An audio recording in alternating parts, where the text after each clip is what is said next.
निगाह बुलंद सुखन दिल नवाज, यही है रख्ते सफ़र मेरे कारवां के लिए। जी हाँ, निगाह बुलंद होनी चाहिए तो आपको कामयाबी मिलती है और आप कुछ भी कर सकते हैं। इस बात को सच कर दिखाया है एक ऐसी खातून ने, एक ऐसी बच्ची ने जिन्होंने एक दो नहीं 32 लाइब्रेरियां कायम की हैं। आज वो दिल्ली आई हैं, हम आपकी उनसे मुलाकात कराते हैं। मेरे साथ हैं मरियम मिर्ज़ा।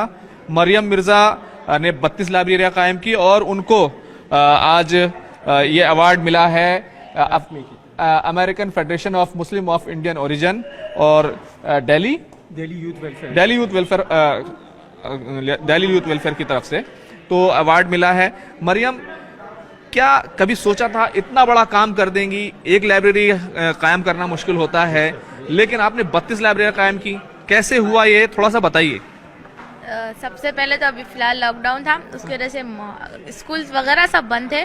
तो हमारे घर में हमारी जो ज़ाती किताबें थी, तो हमने सोचा कि हम अकेले क्यों पढ़े, हमारे साथियों को, मोहल्ले के बच्चों को भी कुछ पढ़ने के लिए दे। तो हमने अब्बू को बोल के हमारी ज़ाती किताबों से और कुछ दूसरी किताबों से एक लाइब्रेरी शुरू की। उसके बाद चलते चलते कॉन्सेप्ट इतना बड़ा कि महाराष्ट्र के बाहर भी 1-2 लाइब्रेरीज हैं, अभी और 4 खुलने वाली है और 1.5 साल के मुख्तसर अरसे में हमने 31 लाइब्रेरियाँ कायम कर दी। अच्छा, ये बताइए, औरंगाबाद जैसा महाराष्ट्र का इलाका और ये फार्मूला क्या था? कैसे एक लाइब्रेरी कायम हुई, फिर दूसरी, फिर तीसरी, कैसे कायम होती चली गई? हमारा एक कंसेप्ट है माइक्रो लाइब्रेरी, माइक्रो फंडिंग, जिसमें आपको 10,000 रुपीज़ देना होता है। उसमें 3,000 की जो है एक अलमारी 3,000 की एक अलमारी आती है और 7,000 के बुक्स आते हैं। और इसके वास्ते आपको एक पर्टिकुलर रूम नहीं रखना पड़ता है। अपने घर के नीचे जो बैल्कनीज होती है या मस्जिद के यहाँ आते हैं, अभी फिलहाल हमारी 11 मस्जिदों में लाइब्रेरी चल रही है, ऐसी जगह पे आप रख सकते हैं। मतलब आपने मदरसे, मस्जिद, इस तरह की जो हमारी सोशल जगह हैं उनका इस्तेमाल किया है, उनके लोगों को जोड़ा है। जी, और हमने एक हॉस्पिटल है हरसुल में, वहाँ भी रखे कि जो लोग चेकअप कराने आते हैं वेटिंग एरिया में बैठे रहते हैं ताकि वहाँ से किताबें लेके पढ़ सके।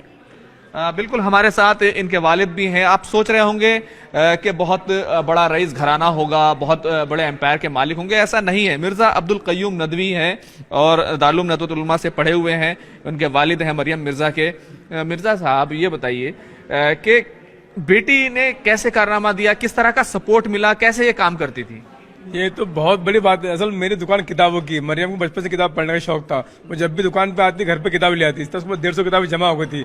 लॉकडाउन चल रहा था, गली वाले बच्चे बहुत हंगामा मस्ती कर रहे थे और हमारे घर पे चूंकि बहुत लोग आते रहते, महल्ले की औरतें आती रहती, साथ में बच्चे भी उनके आते हैं, तो मरियम भी किताबें घर ले आते थे। वो मेरे अब्बू मेरी किताब सब खत्म हो जाएंगी, लाइब्रेरी कायम कीजिए। अच्छा, कोई मुश्किल आई, किसी तरह का पैसे की फंडिंग का इशू पैदा हुआ? क्योंकि तमाम चीजें होती हैं। मरियम, आप बताइए, क्या कभी पैसे की फंडिंग का इशू पैदा हुआ? नहीं, पहले बताया ना हमने कि माइक्रो लाइब्रेरी, माइक्रो फंडिंग सिर्फ 10,000 में एक लाइब्रेरी सेट हो जाती है। फिर भी 10,000 रुपए लगाने होते हैं। किस तरह की सपोर्ट आप लोगों ने दी मरियम को, या इन्होंने खुद से किया? ये कंसेप्ट इतना क्लिक हुआ जब पहली लाइब्रेरी का ओपनिंग 8 जनवरी 2021 में हुआ। हमारे फौजा मैडम जो खासदार है हमारे इलाके की फेम की तरह से, तो लोगों को अचंबा लगा। 10,000 में लाइब्रेरी, माइक्रो फंडिंग। तो इसमें आपको बता चाहता हूँ मैं कि हमारे 32 लाइब्रेरीज में 11 लाइब्रेरी हमारे हिंदू दोस्तों ने हमको डोनेट किए। मतलब कुछ नाम नहीं चाहिए, किताबें नहीं चाहिए, बस आपका कंसेप्ट अच्छा है, आपको जहाँ खोलना है, मस्जिद में खोलो, मदरसे में खोलो, घर पे खोलो, आपको फंडिंग करेंगे। अभी और 2023 में हमारे 3 हिंदू दोस्तों ने 6 लाइब्रेरी का जो जिम्मेदारी ली है। बिल्कुल, हमारे साथ देखिए, आज दिल्ली बुलाया है अमेरिकन फेडरेशन की तरफ से, इनको बुलाया गया मरियम मिर्ज़ा को। हमारे साथ अब्दुल्ला अनवर साहब मौजूद हैं। अब्दुल्ला साहब, कितने लोगों को आज अवार्ड दे रहे हैं? मरियम को कैसे चुना, कैसे आपके टच में आई है? देखिए, असल में ये कुल मिलाकर 84 स्टूडेंट्स जो हैं वो हायर सेकेंडरी और सीनियर सेकेंडरी बच्चों को ये अवार्ड दिए जा रहे हैं। अब उसमें अचानक हम लोगों को एक चीज़ मालूम हुई कि मरियम के ताल्लुक़ से, क्योंकि किसी न्यूज़पेपर में भी हमने पढ़ा और फिर AFME के प्लेटफॉर्म से भी हमें ये बात का अंदाज़ा हुआ कि ये माशाल्लाह इन्होंने तकरीबन 31 या 32 लाइब्रेरियाँ जो हैं वो माइक्रो लाइब्रेरी जिसका जिक्र कर रही वो कायम की।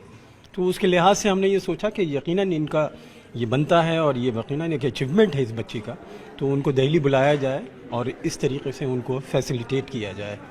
तो ये तमाम लोगों को आप फैसिलिटेट कर रहे हैं। कितने शहरों से आपने बच्चे यहाँ पर बुलाए हैं और आगे की क्या प्लानिंग है आपकी? सर, तकरीबन 20 स्टेट से बच्चे ये आए हैं, मुख्तलिफ जगहों से हिंदुस्तान के, और आगे हमारी प्लानिंग यही है कि ये एजुकेशन के ताल्लुक से जिस कदर अवेयरनेस हम लोगों में पैदा कर सकते हैं, क्योंकि हमारा दिल्ली में पूरे प्रोग्राम चलते हैं हर साल, हम पूरे प्रोग्राम को मतलब इस किस्म की प्रोग्राम जो हैं वो प्रोग्रामिंग रहती है और उसको हम करते हैं। लेकिन ये कि आगे जो हमारा प्लान है वो ये इसी तरीके से है कि ये तमाम तर बच्चों को, इन जो कि अवार्डीज़ बच्चे हैं उनको एक जगह गैदर करके, एक जगह इकट्ठा करके उनसे यकीनन बात है कि आगे का हम जो बेनिफिट ले सकते हैं उन लोगों के वो लिया जाए। मरियम से क्या कहेंगे, क्योंकि बड़ा काम कर रही हैं? नो राय नहीं है, बहुत खुशनसीबी की बात है कि इनके वालिद के लिए बहुत खुशनसीबी की बात है और हम लोगों के लिए बड़ा मतलब ये कि फ़ख्र की बात है कि एक ऐसी बच्ची जिसकी उम्र अभी 12 ही साल है मेरे ख्याल में, और वो इस किस्म का काम कर रही है, तो ये अनबिलीवेबल है, कोई गैर मामूली चीज़ है। तो मरियम एक चीज़ मैं समझना चाहूँगा, थोड़ा सा आगे आ जाइए। ये माइक्रो लाइब्रेरी का क्या है? माइक्रो लाइब्रेरी क्या होती है? क्या ये आम लाइब्रेरी की तरह होती है? क्या होती है? क्योंकि दूसरे लोग अगर दूसरे रियासतों में, सूबों में, राज्यों में अलग अलग जगहों पर कायम करना चाहें तो वो कैसे कायम करें, कैसे समझें इसको?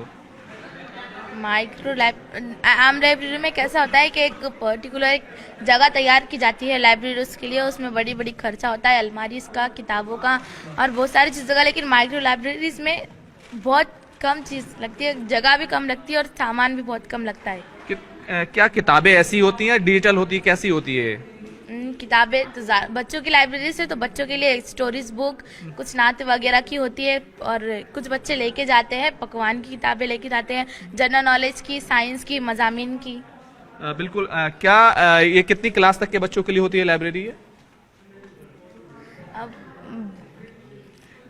चलिए 10 तक के क्लास तक। जी जी, कहना चाहूँगा इनके ताल्लुक से कि जिस ज़माने में लोगों का एक इंटरेस्ट जो है वो ख़ास तौर से पढ़ने के लिहाज से जो है वो ख़त्म होता चला जा रहा है, उस मौके के ऊपर अगर इस बच्ची ने ये काम किया है तो वाकई एक बहुत बड़ा अचीवमेंट है और हम लोगों को सबको इस बच्ची को सराहना चाहिए और हमें आगे मोटिवेट करना चाहिए उन तमाम तर लोगों को कि जो कि इस तरीके के काम करना चाहते हैं, उन बच्चियों को कि इसी तरीके की चीज़ें जो हैं ख़ास तौर से पढ़ाई के ताल्लुक से कि लोग जो है लिटरेरी तौर पर आगे बढ़ने की कोशिश करें, ना कि अपने व्हाट्सअप या इंटरनेट का थ्रू जो है वो तमाम तर चीज़ें। देखिए बिल्कुल, मरियम ने 32 लाइब्रेरियाँ कायम की हैं और कहा जाता है कि कोशिश करने वालों की हार नहीं होती। इस बात को सच तो साबित ही किया है और ये बात, ये शेर का जो आधा शेर है मैं कहूँगा कि ज़रा नम हो तो ये मिट्टी बहुत ज़रखेज़ है साकी। कैमरामैन रमेश के साथ खुर्रम शहजाद, न्यूज़ 18 दिल्ली।